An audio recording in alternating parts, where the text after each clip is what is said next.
a wonderful time to declutter, especially if you want to bring in the new year clutter-free. Let's jump into your fall decluttering checklist. Number 1, the fall closet transition. With the changing weather, it's time to swap out your summer wardrobe for cozy fall attire. As you do, take a moment to declutter your closet. Donate or store away clothing you won't wear this season, making space for your favorite sweaters and scarves. It's not only the perfect time to go through your fall wardrobe, but if you're in the transition from summer to fall, you know what you didn't wear this summer season. So get rid of it. Don't hold on to it for the next year. The future you will thank you. As you're taking out your fall gear, invest a couple of minutes into going through your sweaters, your pants, your outerwear. Only keep the items that you love and that you're going to wear. This also applies to our kiddos. Our kids tend to grow out of clothing quickly. So if there are items that you know they grew out of in the summer, or as you're transitioning, you're encountering items from maybe last year, right? For the fall, they're not fitting into the jackets. They're not fitting into the sweaters. Declutter them. If you want a quick and easy win this fall, you can also declutter your entryway or your coat closet and donate any of the coats that you and your family are not going to wear this season. Number 2 on the checklist is seasonal decor. If you have fall or holiday decorations, now is the time to assess them. Discard any damaged items and consider donating decor you no longer love. This will make decorating for the upcoming holidays a breeze. A pro hack for decluttering seasonal decor is to actually declutter it right after the season has passed. But if you're gearing up for the holiday season, so we have Halloween and Thanksgiving, other holidays that you might celebrate, Christmas is a big one. Take a few minutes, again, set a timer and go through your seasonal decor. If you are like me and you like to swap out your living room decor, so this includes your throw blankets, your throw pillows, your artwork, go through that now and declutter what you know you're not going to use to make space for maybe new items that you are going to be purchasing. Number 3 on your fall decluttering checklist is your pantry and your kitchen. And no, I'm not asking you to declutter your entire kitchen. That is insane. With the holidays on the horizon, take a peek into your pantry and kitchen and clear out expired items and make a list of staples you'll need for baking and cooking.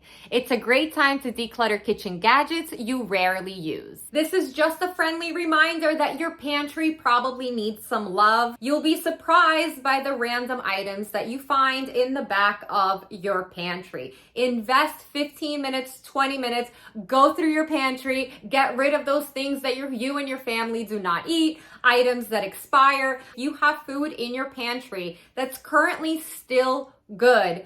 Donate it to a local food bank. Declutter your pantry, make room for new holiday seasonal stuff, especially if you're somebody who's a cook, who's a baker, where you tend to host a lot of family during the holidays. I myself host Thanksgiving.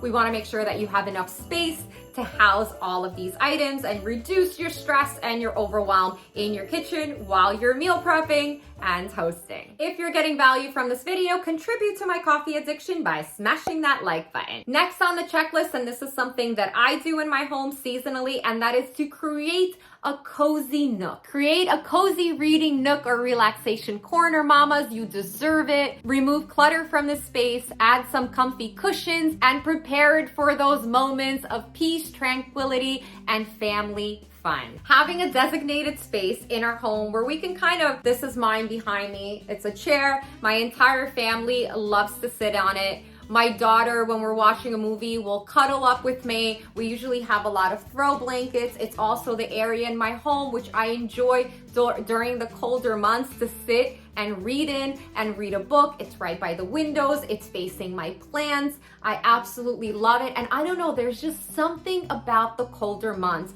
where when you have a cozy area in your home, it just feels so nice and so relaxing. So clean it up. If it has a lot of clutter, if it has maybe too many throw pillows or things going on, a home should be peaceful. You should have at least an area of your home where you can retire to and relax, maybe watch a little bit of TV. So that is why I include this one on the checklist. Next up on the fall decluttering guide is the digital purge. We often forget about our digital life, so clean up your computer files, delete unnecessary apps on your phone, and organize your email inbox. A clutter-free digital space can boost productivity and peace of mind. I find that fall is a really, really great time to do this.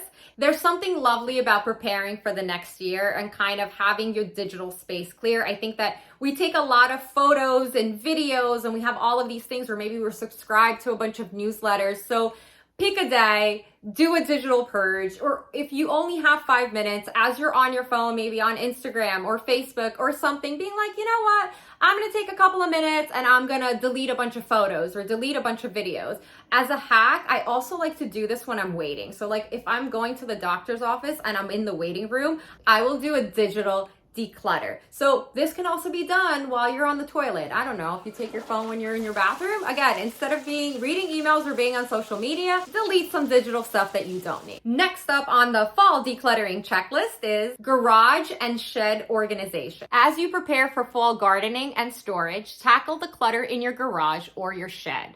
Donate or dispose of items you no longer need, and organize your gardening tools for easy access. Garage and shed decluttering is also a great time for the fall, because fall is also a great time to get rid of things that you don't need from the summer. So if your family goes, camping and you do a lot of activities, so like basketball and soccer and like all of these different things, or like beach gear, right?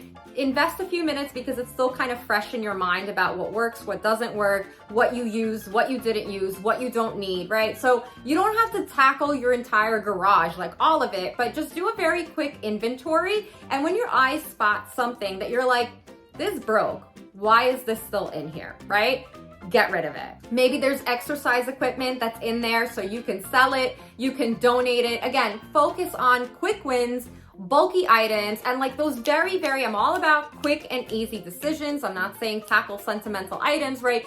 Go in there, your eyes fall on an item where you're like, we don't need this, let it go. If you're looking to host a successful garage sale that guarantees that you're going to make money, it's going to be a win, I actually have an entire podcast episode dedicated to that. I'll leave a link to it in the description. My podcast you can find pretty much everywhere, Apple Podcasts and such, and it's called Let's Talk About Clutter. Next up on your fall decluttering checklist is seasonal donation. As you declutter, consider donating gently used items to local charities or shelters. It's a wonderful way to give back to your community while reducing clutter in your home. Every season is an incredible season for giving, but there's something about fall that makes us want to give even more. So if you have a lot of these items, maybe these items are already boxed up or in bags and they're sitting in your garage, consider today being the day that you drop it off to a local shelter or a pantry or a nonprofit or community-based organization for those who can benefit from your item. And finally, plan ahead. Create a plan for maintaining your clutter-free space throughout the fall. Set aside a little time each week